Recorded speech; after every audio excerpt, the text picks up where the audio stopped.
Watch the overhead structure. Stabilize the trailer now. If I break your car window right now, and you have to pay $500 to fix it, congratulations. You just helped the economy. According to the government, that broken window is a good thing. The mechanic gets paid, the glass manufacturer gets paid, and the number we use to measure our national success, GDP, goes up. But are you richer? No, you're $500 poorer. You just spent money to get back to where you started. This is a fundamental lie of modern economics. We represent the health of our entire civilization with one number, gross domestic product. But what if I told you that this number is rigged, that it counts war, sickness, and disastrous progress, while ignoring the things that actually make us wealthy? Welcome to global finance. Today, we are taking apart the engine of the economy to show you why the dashboard is broken and why the growth you see on the news might actually be a warning sign of crash. To understand why we use this flawed number, we have to go back to the 1930s and 40s. The world was on fire. The Great Depression had crushed the global economy, and World War II was looming. Governments were flying blind. They had no idea how many tanks, planes, or bombs they could produce without bankrupting the country. They needed a scoreboard. Enter Simon Kuznets. He invented the concept of GDP to help the U.S. government measure production capacity. It was a wartime tool. It was designed to answer one question: how much stuff can we build to defeat the enemy? And it worked. GDP helped the Allies manage their resources and win the war. But here is the tragedy. After the war ended, we kept using the wartime tool during peacetime. Kuznets explicitly warned Congress, do not use this number to measure human well-being. He knew that GDP was just a calculator. It adds up everything we make and everything we spend. But a calculator doesn't have a conscience. It doesn't know the difference between building a school and building a nuclear missile. To GDP, a dollar spent on education is exactly the same as a dollar spent on a lawsuit. This brings us to the first major blind spot that distorts our reality: the shadow economy. There's a classic riddle in economics. If a wealthy man marries his housekeeper and she continues doing the exact same work for free, GDP goes down. Why? Because no money is changing hands. When a chef cooks a meal in a restaurant, that's GDP. When a mother or father cooks that same meal for their family, that is worth zero to the economy. This means that GDP inherently devalues community, family, and volunteer work. If you take care of your elderly parents at home, you are hurting the economy. If you put them in a nursing home that costs $5,000 a month, you are a hero to the GDP. We have built a system that only values human interaction if there is a price tag attached to it. But it gets worse. Not only does GDP ignore good things, it rewards terrible things. This is what I call the busy illusion. Let's look at a real-world example: the ghost cities of China. For years, local governments in China were obsessed with hitting GDP growth targets.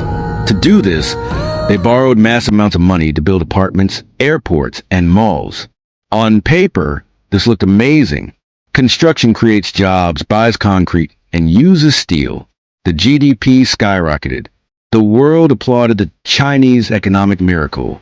But nobody lives there. These buildings are now being demolished because they were never needed in the first place. This is the ultimate flaw of GDP. It measures activity, not productivity. Digging a hole and filling it back up again creates GDP. But it doesn't create wealth.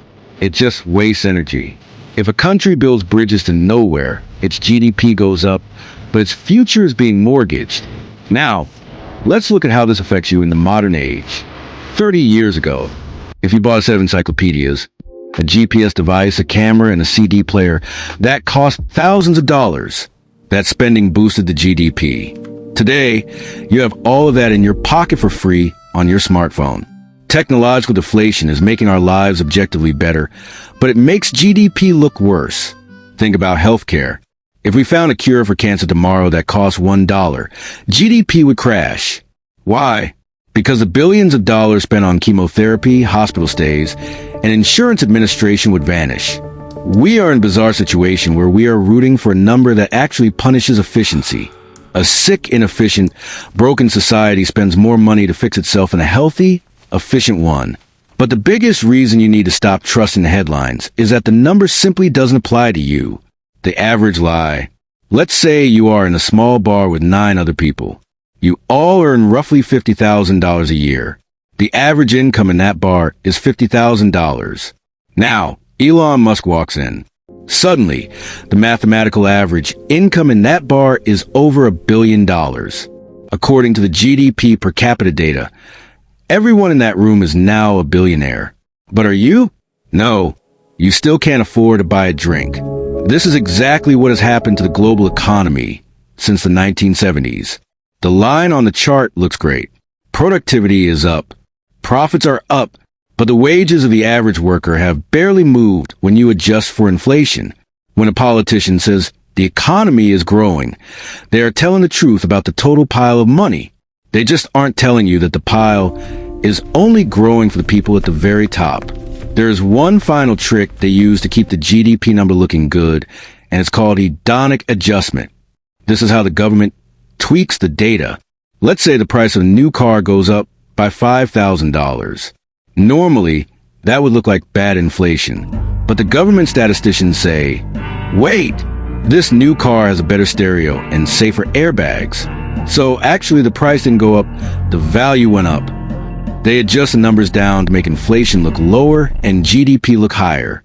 They tell you that you are getting more for your money, even though you still have to pay the higher price at the dealership.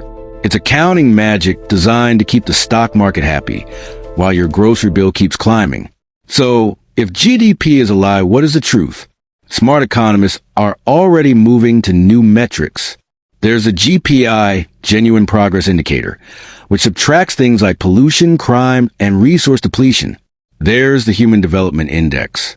But until the headlines change, you need to protect yourself. Stop looking at the national number. Start looking at your personal purchasing power. Are your groceries cheaper? Is your rent lower? Are your savings growing faster than inflation? That is your personal economy. And right now, for most people, that personal economy is shrinking, even while GDP hits record highs. The map is not the territory, and the GDP is not the economy. It is just a scorecard for how much stuff we are burning through. And if you want to stay ahead of the curve, make sure you subscribe to Global Finance. See you in the next one.